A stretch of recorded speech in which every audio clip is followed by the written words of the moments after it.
We all have a yearning for love, but relationships can be confusing and complicated.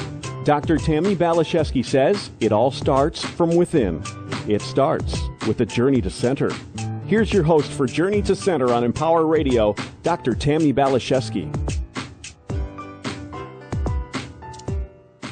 Hello, my beautiful friends. Thank you for hanging out with us today here on Empower Radio. I have a very important question for you. Are you having a good time? Are you really getting the most out of your relationships and your life?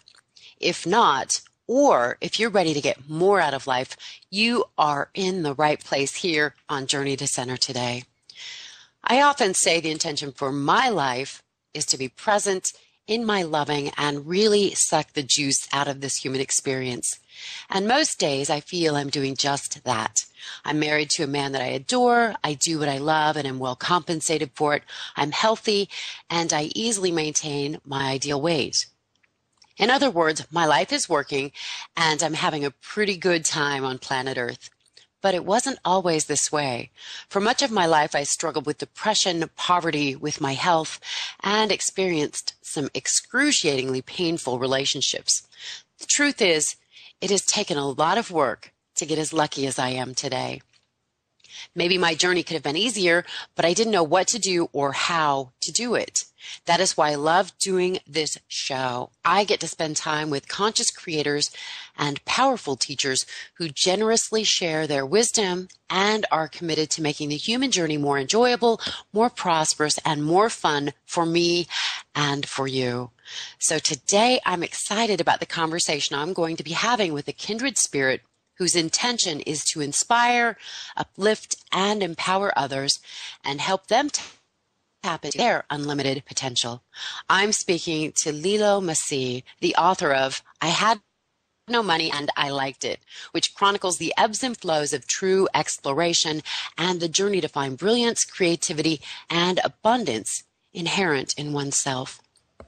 Lilou is also an interviewer and a web video blogger sensation with over 16 million viewers on YouTube, 1,800 videos, and over 800 interviews, including profound conversations with Dr. Wayne Dyer, Dr. Bruce Lipton, Neil Donald Walsh, Don Miguel Ruiz, Gary Zukov, Barbara Marx Hubbard, Gay Hendricks, Carolyn Mace, and many more.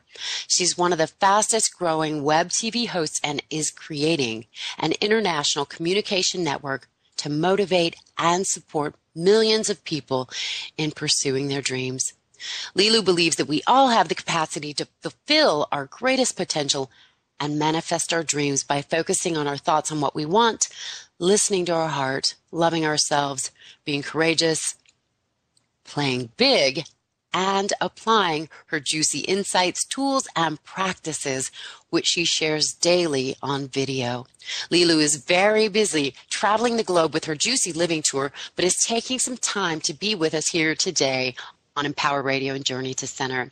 So Lilou, thank you so much for fitting us into your schedule. Thank you, Tammi, for having me on the show. Thank you. I'm so excited. I know you're in France right now and on the move. Yes.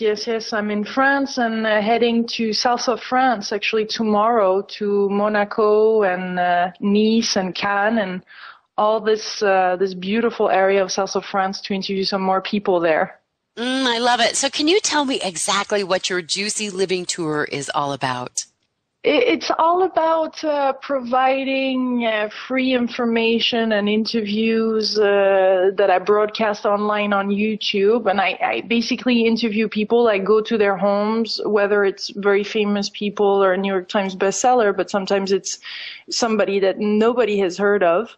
And I go to, most of the time, their home or their power place, and or if they're traveling, it's a possibility too. Like right now, I'm traveling around Europe, and since I'm French originally, of course I would love to empower all areas of the world, including Europe and my home country, France.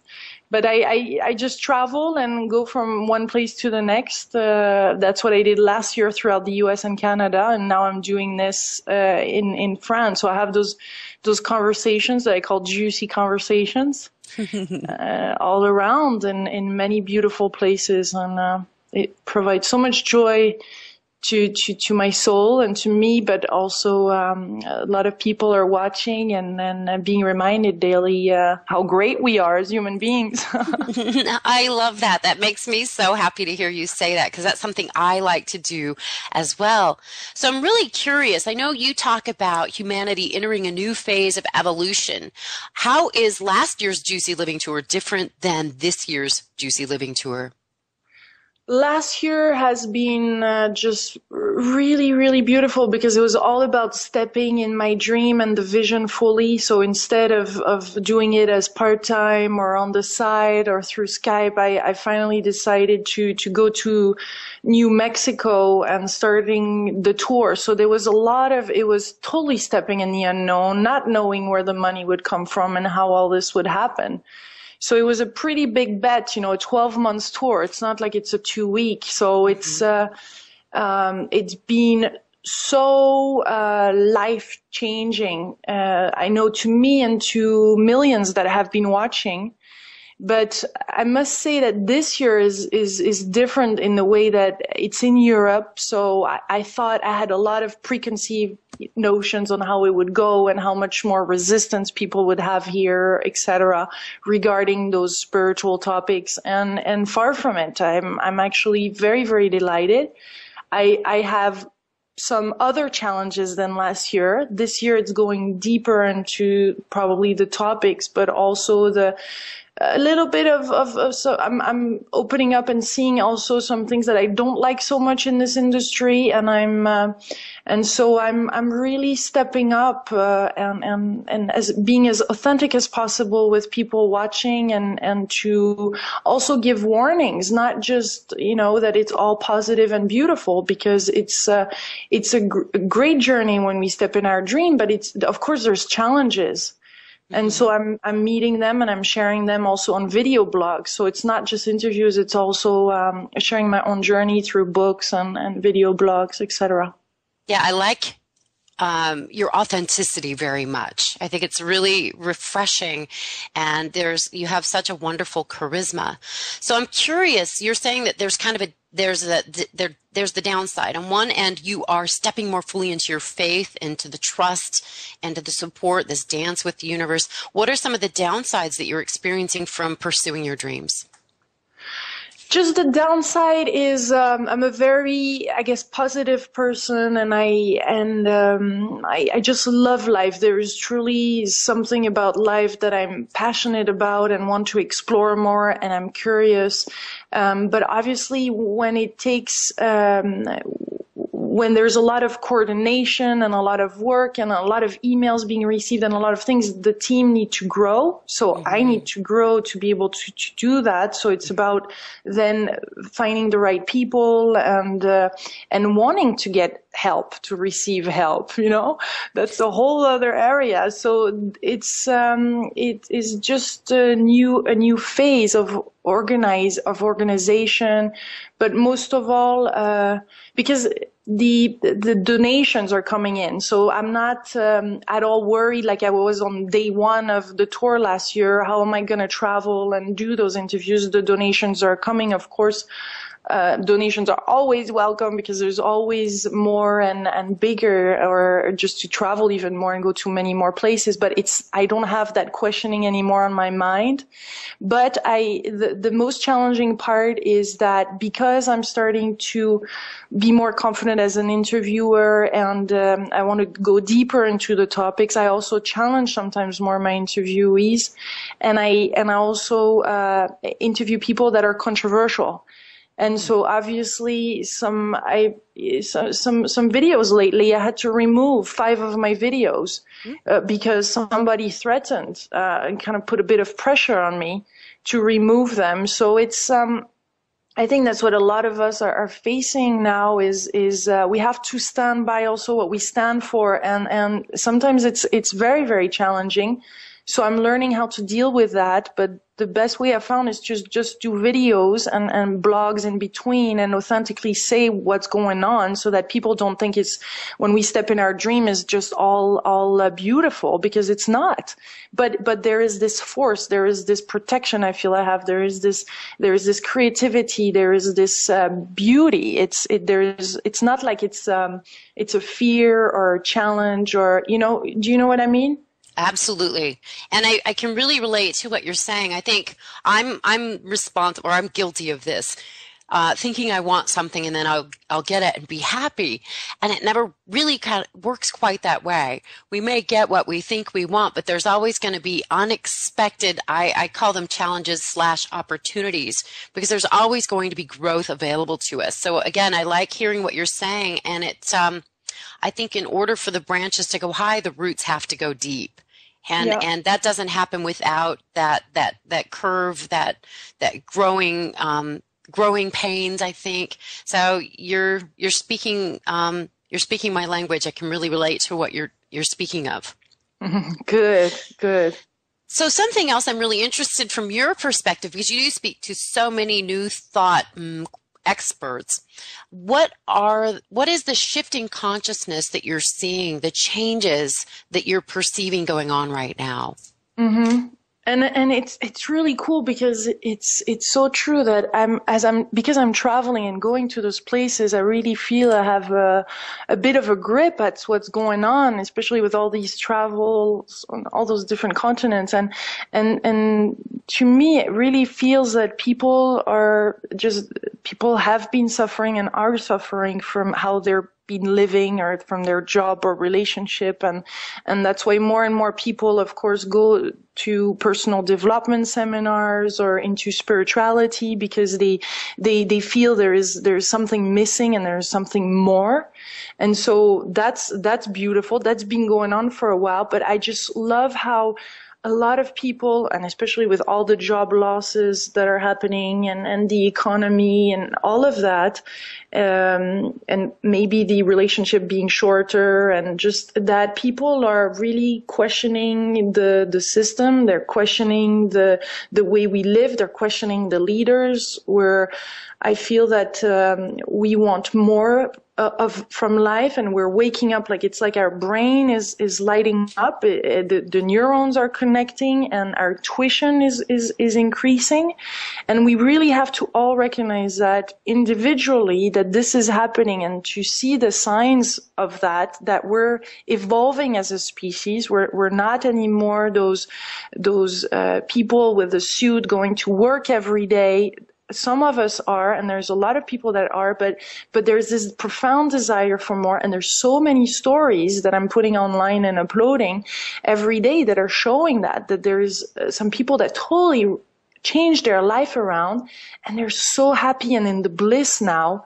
Again, it doesn't mean there's no challenges, but it's a whole way of seeing life, a life where there's more balance between the brain and the heart, where people are following their heart, and they're feeling their connection with the earth, and they want to go more on holidays that are real, and they're turning off the TV because a lot of them are just inauthentic and it stinks.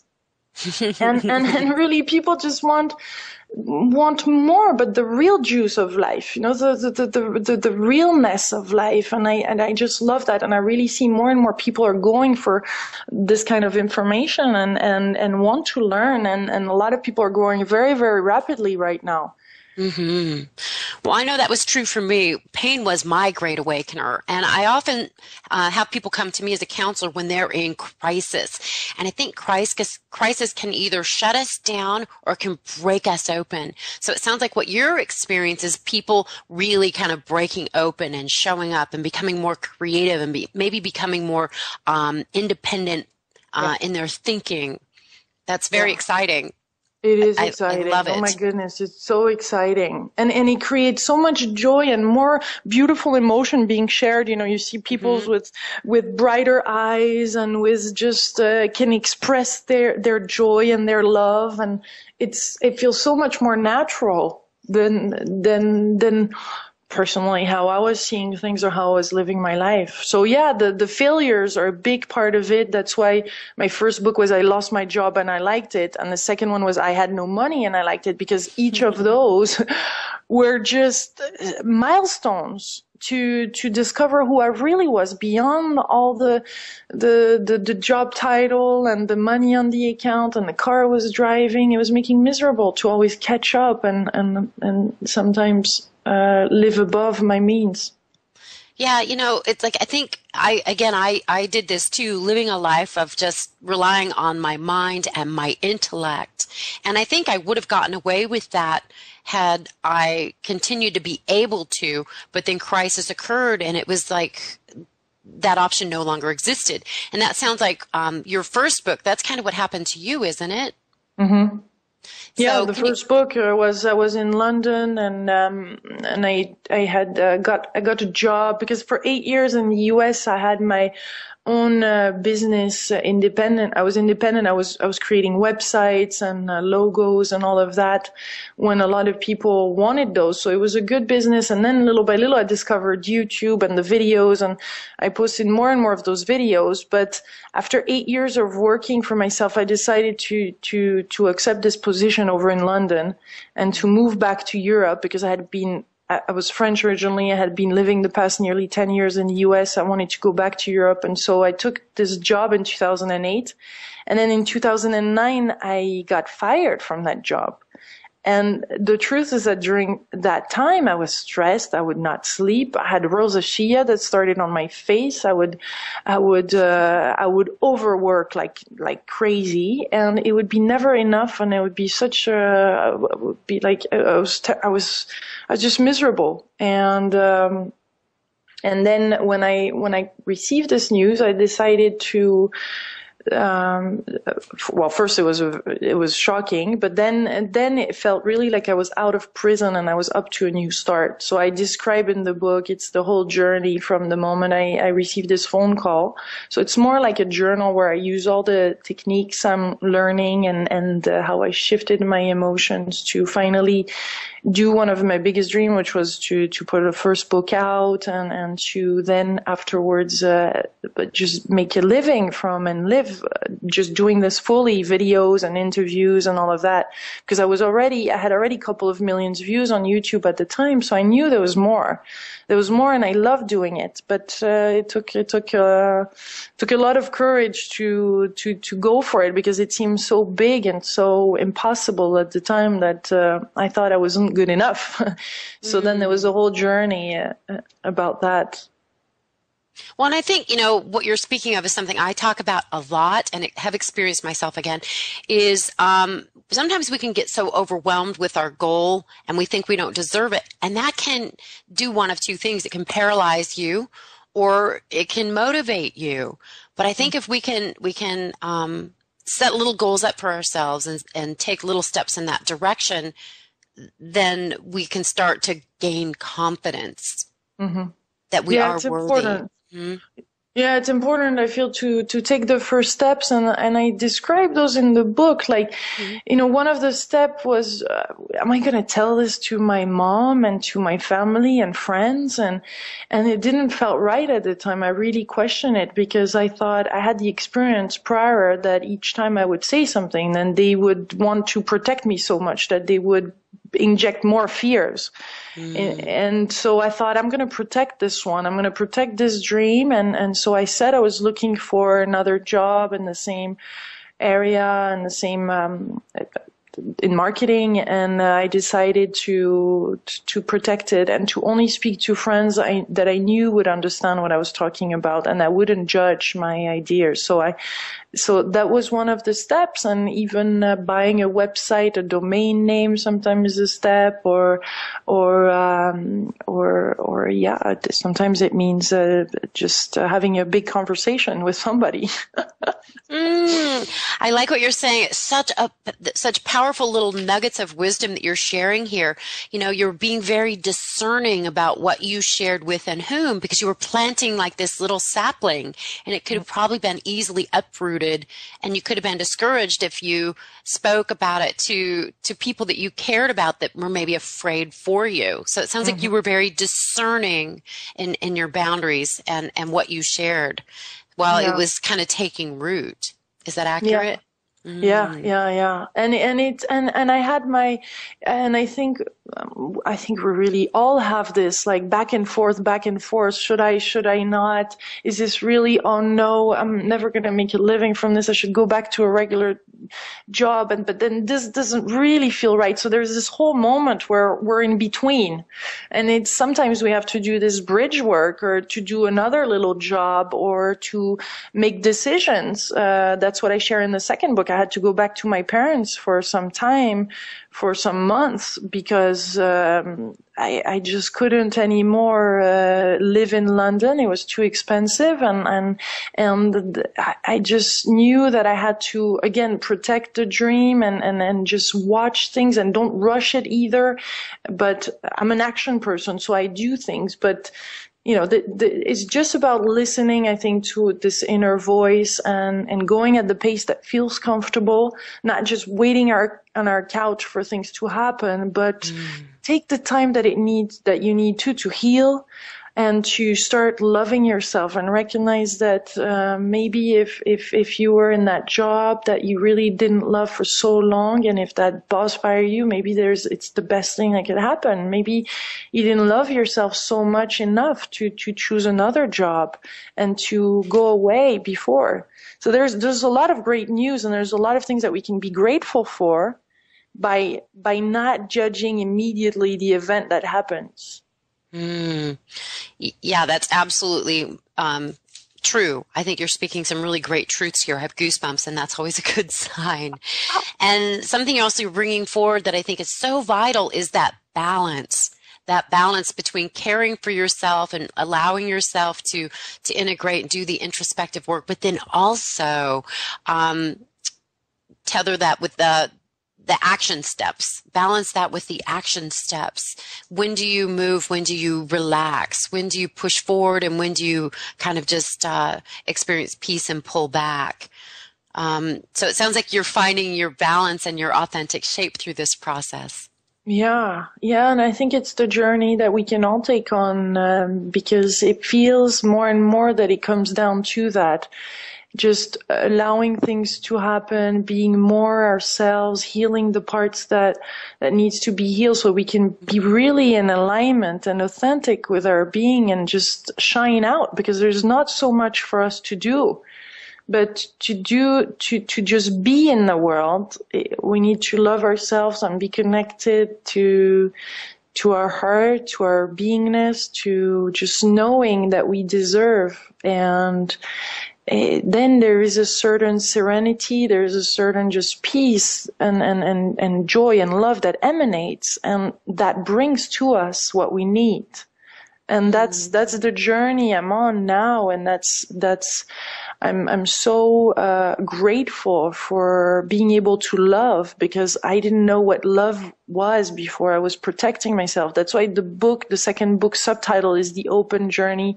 Well, it's the abundant journey of an open heart, because I realized that before all these crises, my heart was closed. I was too afraid to love somebody. I would find myself in situation always so I protect myself. I wouldn't be intimate, the real sense of intimate. Mm-hmm. And there would be a lot of games around all that and a lot of pretense. So to me, yes, being authentic and being transparent as much as I can, even if it's not always possible, is one of my priorities, because I prefer to be who I am and have less friends, and have their love and respect and be real and to create those real relationships, rather than to show up as somebody else that I am in the world and then attract the wrong people for the wrong reasons. Mm-hmm. And sometimes I can be a tough French woman and also be angry or, what have you. But all those different things are part of who we are. Very colorful. Yes. We have to sometimes embrace the extremes and be our authentic self. And that's warts and all. It's not always going to be, gumdrops and roses and rainbows and unicorns. We like that stuff. But the truth is, as human beings, we're multifaceted. Most of us, there's a lot to us. We're a complex species. Mm-hmm. So I like hearing you claim that. And yeah, I'm with you. I'd rather a few authentic friends than friends that it doesn't go as deep with. Mm-hmm. And so much of what you're saying, I can really kind of visualize and relate to. I think when we find our authentic shape, when we really like and love our authentic shape, everything that's ours comes to us. The right relationships, the right opportunities, the prosperity. Such a different way of being, isn't it?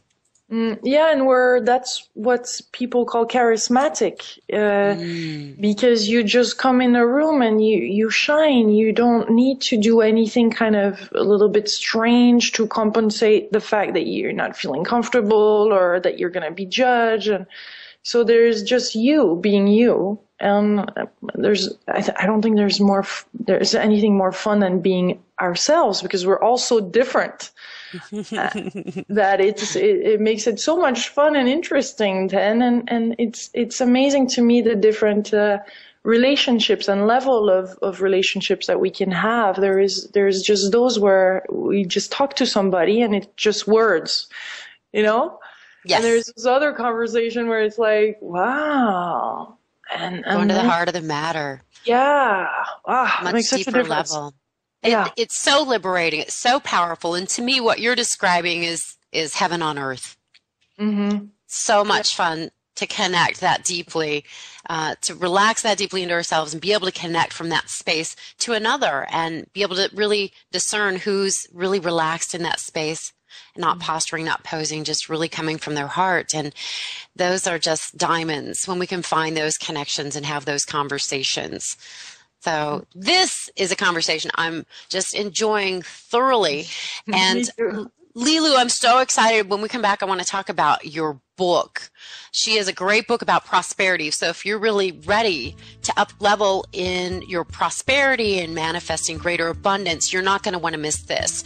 Her book, I Had No Money and I Liked It, The Abundant Journey of an Open Heart. And she's also going to share with us how you can get a free copy. So that's definitely something you're going to want to hang on for. Some really good stuff with Lilou Mace. We'll be right back.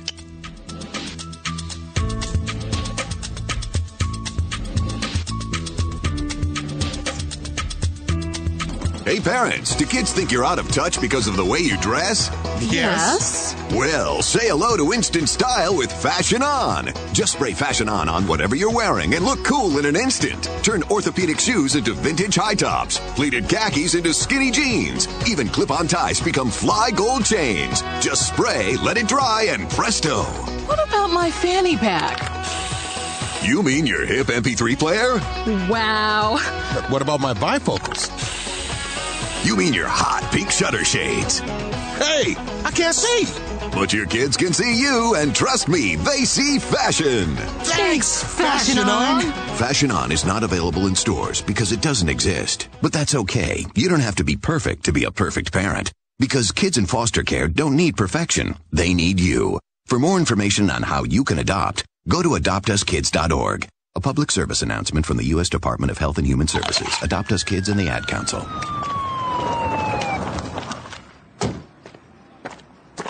License and registration. But I'm walking. Do you want to upset an officer of the law? No, sir. Good. I pulled you over today for littering. I didn't litter. Wow.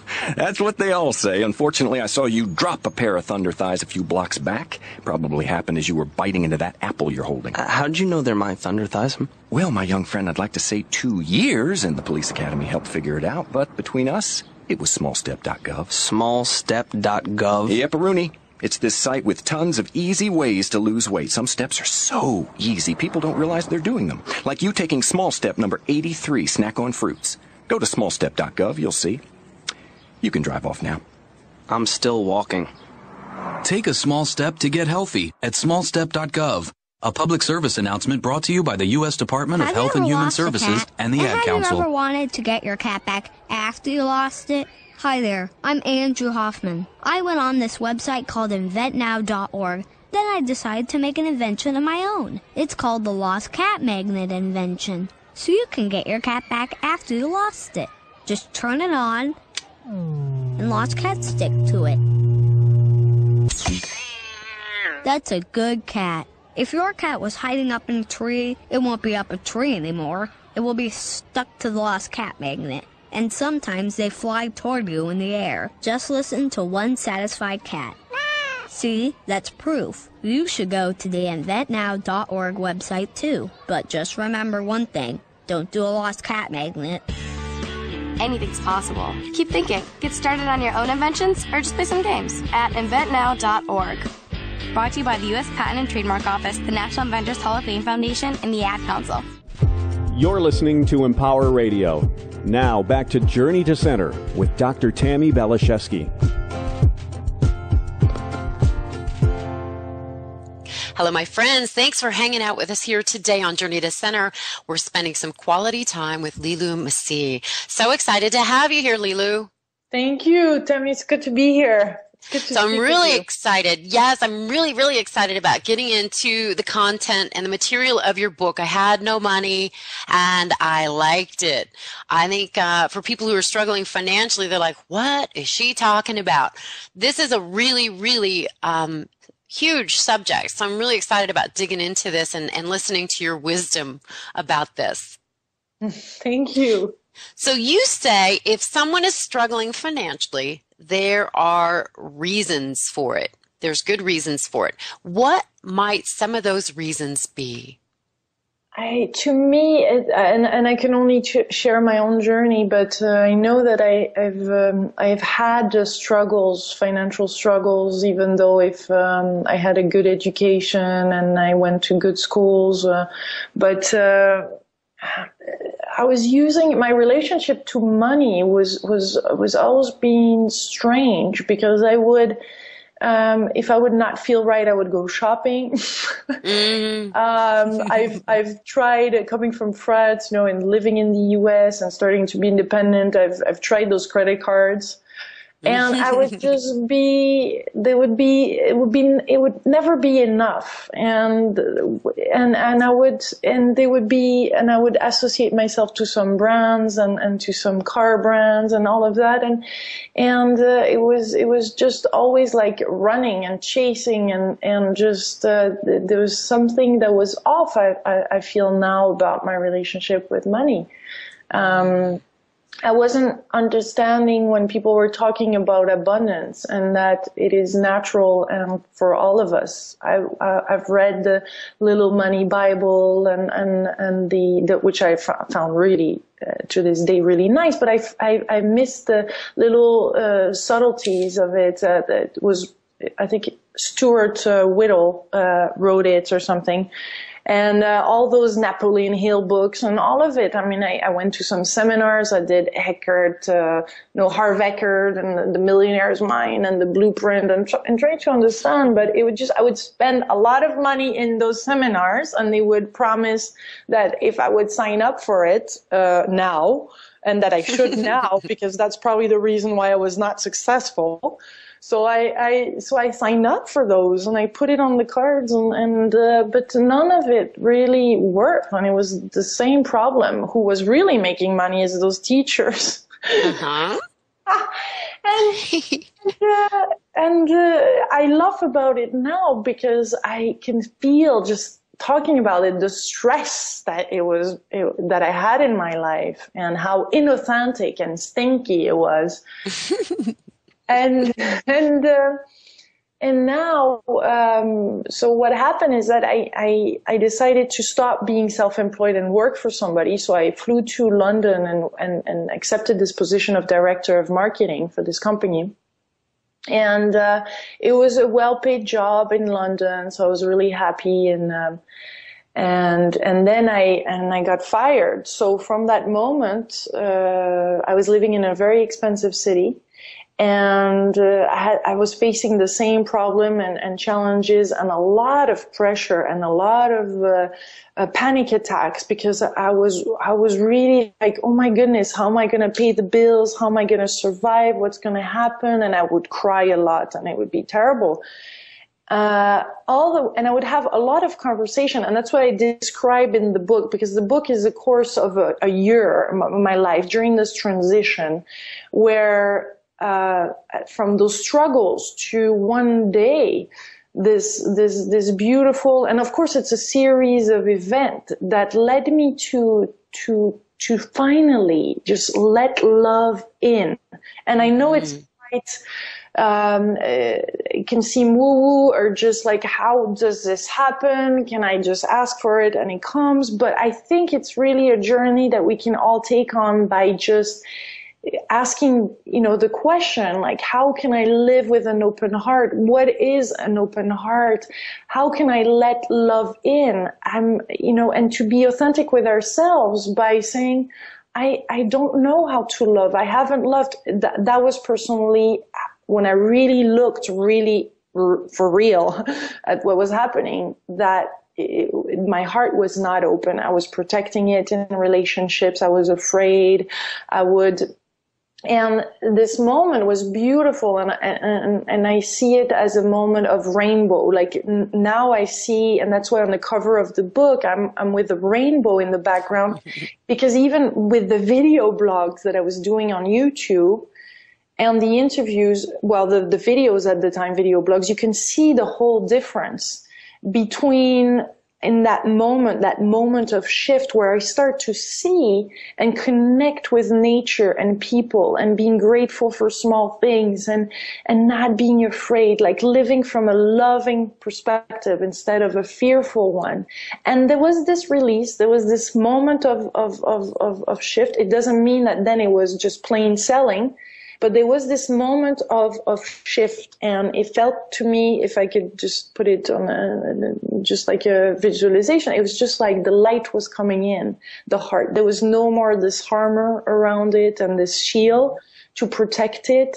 I just start to, and this is the key, I think, is I started to speak the truth to my friends and family, what was really going on with me, because I was so afraid to just be who I was and to just say that I had money issue and I was struggling, and to say that I was going back to my parents because this is what I had to do.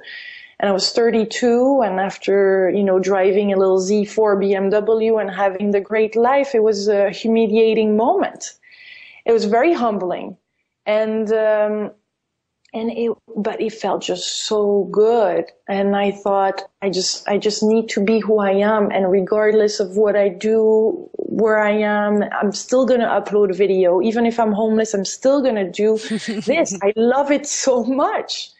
This is not going to change. And that's where I saw how important it was and how much it was really deeply engraved in my soul.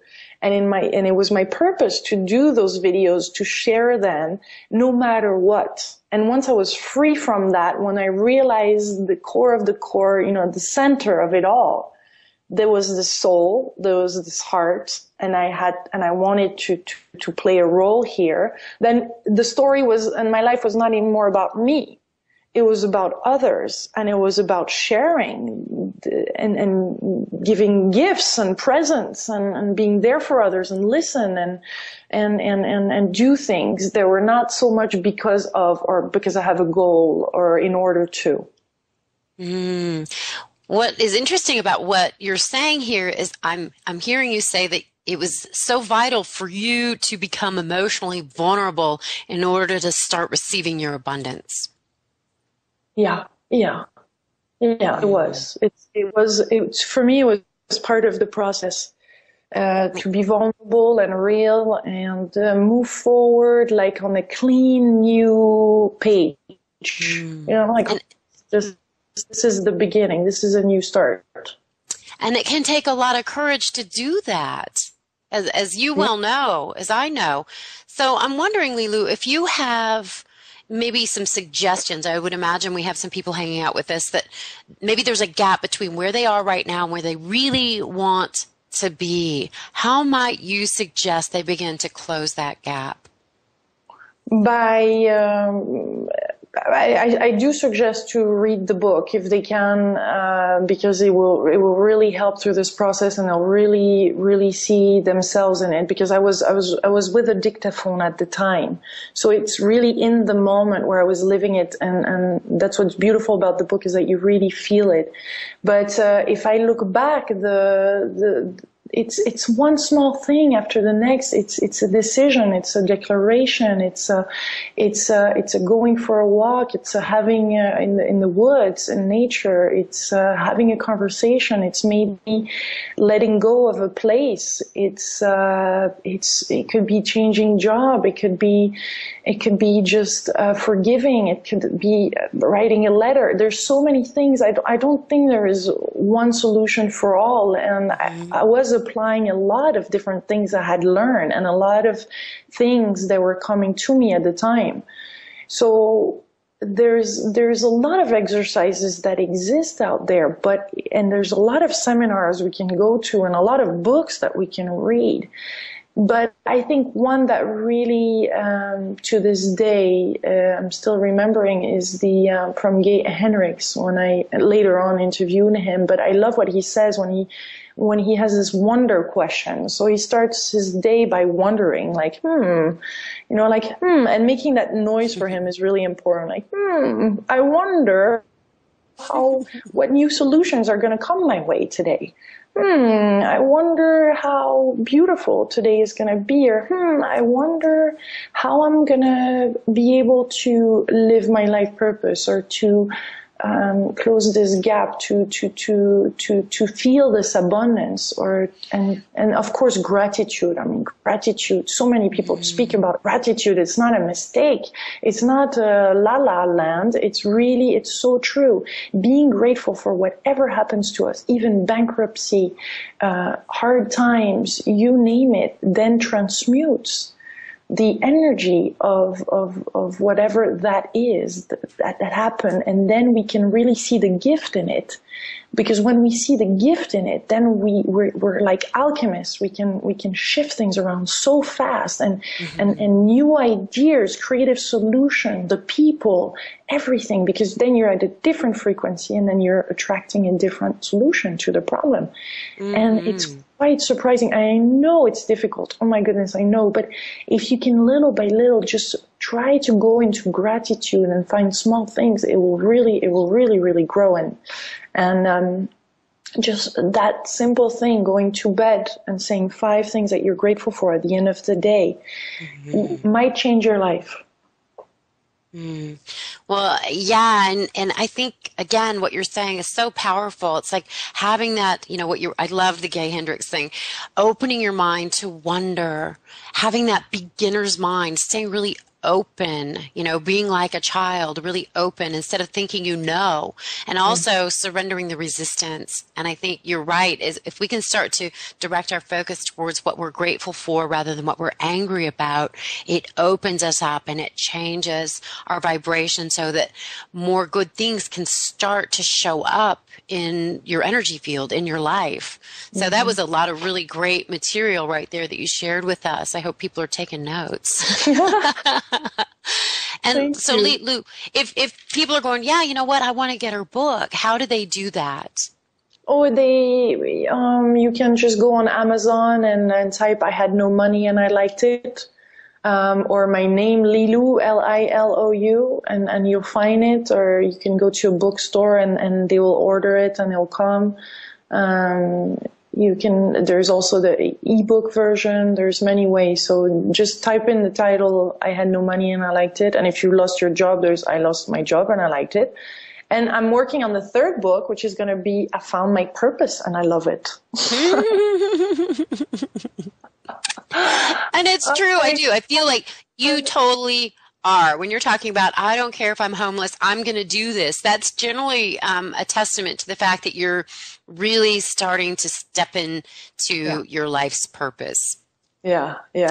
And then I remember very, very vividly that moment. I remember moments of just being also on my knees and praying and just crying and it's just there's so many emotions that were there. But walking in the woods too, I would just feel the trees and just being with them, and even running. And at some point, I felt it. I felt the connection, the real deep connection.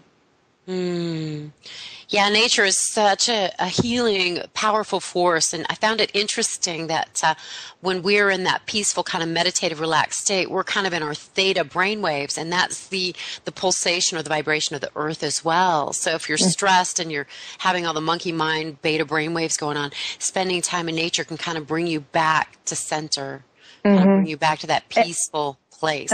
And it comes to receiving, because if we're giving in order to compensate because we think we're not good enough or nobody's going to love us, this and this, we think we're loving, but we're really loving in order to. That's not the real love. Love is also to receive this love and to allow, and I think that's what happened first, is I received that love through nature. I allowed it. But I think it's a challenge to a lot of women and probably a lot of men. But because we became our energy, and my energy personally had become very masculine, and the go-getting and the becoming and the this, and I had lost my femininity to receive.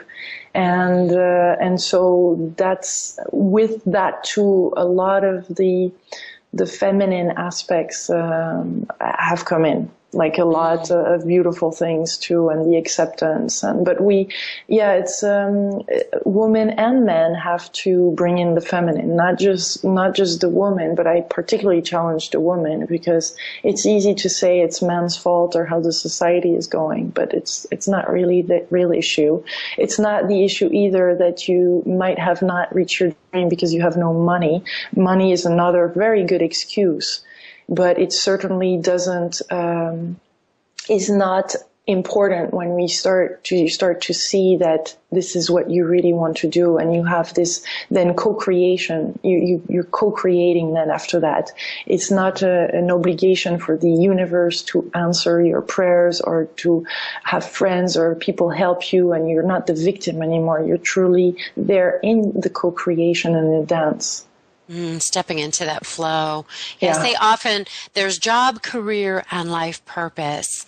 And job is doing something you don't want to do to make money. Career is like, maybe you're proud of it, but it doesn't feed your heart or soul. Your life purpose is when you get paid to play, and you are in that co-creative relationship with the universe. And it is so much about learning to receive graciously and knowing that you're worthy. Not because you're posturing and proving, but because you simply exist as a child of God, whom we all are. But that real transition, I hear that you made that real transition from being a human doing to a human being. Yeah. Big time, yeah. Which is a more, as you say, feminine stance or feminine perspective. And I think so many of us think we have to go out there and prove something, and we have to work hard, and, we have to grab and reach. And it very rarely brings us to our dreams, our life's true purpose. And then we wonder why are we single, at 30, at 40, at 50, because simply because we're not, it's quite repellent to a man to see a go-getter driving, just wanting to be a man. I mean, by just being and relaxing and allowing help and receiving help, and allowing the man to be a man, and just, everything then I feel falls into place. And there's something a lot more natural and a lot more attractive about you then. It is charismatic, because you don't need to do anything. It comes, and that's why I really want to challenge the single woman out there. And I know it's a bit tough to hear, but I lived it, I've seen it, I'm witnessing it. And it's the same in business. It's not appealing somebody that absolutely wants it and that is on the edge and would do anything. And sometimes we try to hide it, but frankly, other people can read us. Yeah, we're all psychically linked in some way. Well, and again, what you're saying, I think, is true as a female wanting to attract a man, but I also think it's true in our relationship with divine mother and father, being able to relax and receive and stay settled in that place of loving and faith and just trust. And it really is, it's like stepping onto this wave. Instead of fighting to go upstream, you're just relaxing and you're kind of carried. And it is a grace, it can start to become a really graceful experience, this human experience. And it's, to me, again, heaven on earth.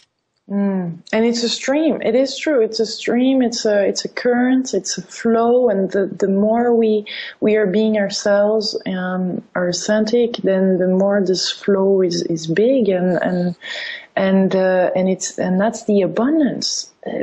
Everything is really provided when we start to see it and relax into it and not beg for it, or it really is just there. And that is just, we have to know that the universe is not there to get us or to make us against us. Those are lessons. And there's a beautiful thing about what you're going through right now. There's something magnificent. And with gratitude, you're going to move into it, and then you shift you go with the stream instead of going against, as Jerry and so much more fun. Say. Oh my gosh, doesn't it feel better, Lilou? Oh yeah. Oh. What a relief. No kidding. Well, and so much of what you're saying, I really, again, deeply relate to. I think if we're fear-based, we have this grabbing energy, this needy energy.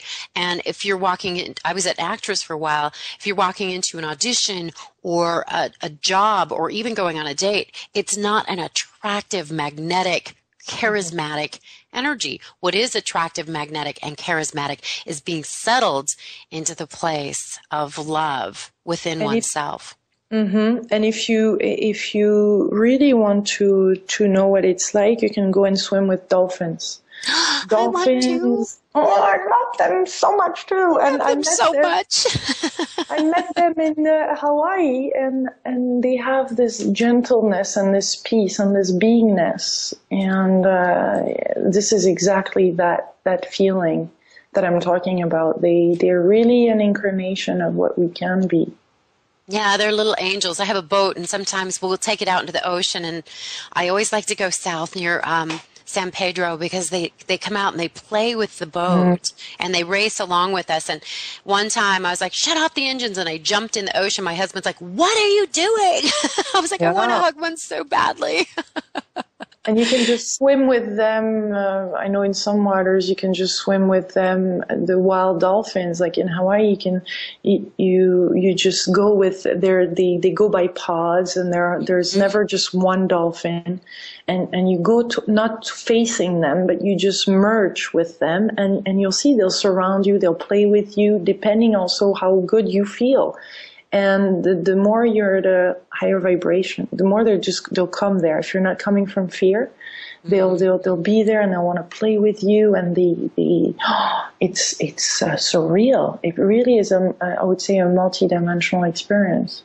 Yeah, you're preaching to the choir here. I'm like, honey, we have to go to Hawaii. I have to swim with a dolphin, and it has to happen soon. I feel like my soul is just like longing for this. Oh yeah. Lilou picked up on it. We've got to do this. I hope your husband is listening. Oh, he's a big fan. He is. So I told him this was going to be a really fun conversation. He's like, this again? I'm sure he's going to go, no kidding. Okay. Yeah, we have to make a plan. You're channeling what I already know needs to happen. Lilou, you are so cute. I just absolutely adore your energy and your messages. You really are somebody who walks your talk and knows the terrain quite well. It's abundantly clear that you are a wounded healer and an earth angel. Thank you. It was a lot of fun speaking with you too. A lot of fun.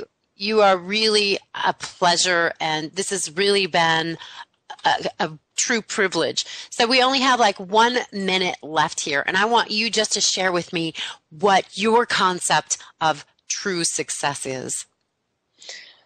Just living as we've been sharing throughout the whole show. It's success. I think is somebody that is true to themselves. That is in alignment with their their real big self. And so when you walk that path of truth, of authenticity, then I feel you're successful. There's nothing really that can take that away. It's such a peaceful feeling. You're fulfilled. It is. It's joy. And, again, I think, lining up with your big S self, not your small s, your ego self, but soul self. Yeah. You've given us some wonderful tidbits and nuggets of wisdom and just profound information. You've been so generous with your heart. And again, I just feel I've seen a lot of your videos and I've read your book, and I felt like this is truly a kindred spirit. This is a soul sister. And now I'm even more confirmed. Thank you. It's so much fun to speak with people like you and to have those conversations and not feel judged, to just I feel embraced, I feel love, and I'm really lifted and inspired by this conversation. And that is truly my intention, to come from that place, to see the best in others and just to relax in my place of love within. So it makes it really easy to see the very best in others. You are just a beautiful, beautiful, beautiful girl, beautiful soul. So again, just so happy that you were able to take some time out of your very busy schedule to hang out with us here today. So thank you from the bottom of my heart. And I also want to thank you, Brian. You're such an amazing producer. Thanks for coming in early today. And Brent Carey for this forum called Empower Radio. You are, again, a rock star of the highest order. I adore you. And to my listeners, thanks for taking some time to hang out with us. I know you got some really good information here, and you're probably inspired to go just kind of open your heart and step more fully into the life of your dreams, and maybe swim with some dolphins. In Hawaii with the dolphins. So thank you so much for hanging out with us. If you have questions or would like to connect with me, please go to TammiBPhD.com. That's spelled with an I, TammiBPhD.com. Would love to hear from you and connect with you. Take good care of yourself. Love to you from our heart to yours. Onward and upward. Bye for now.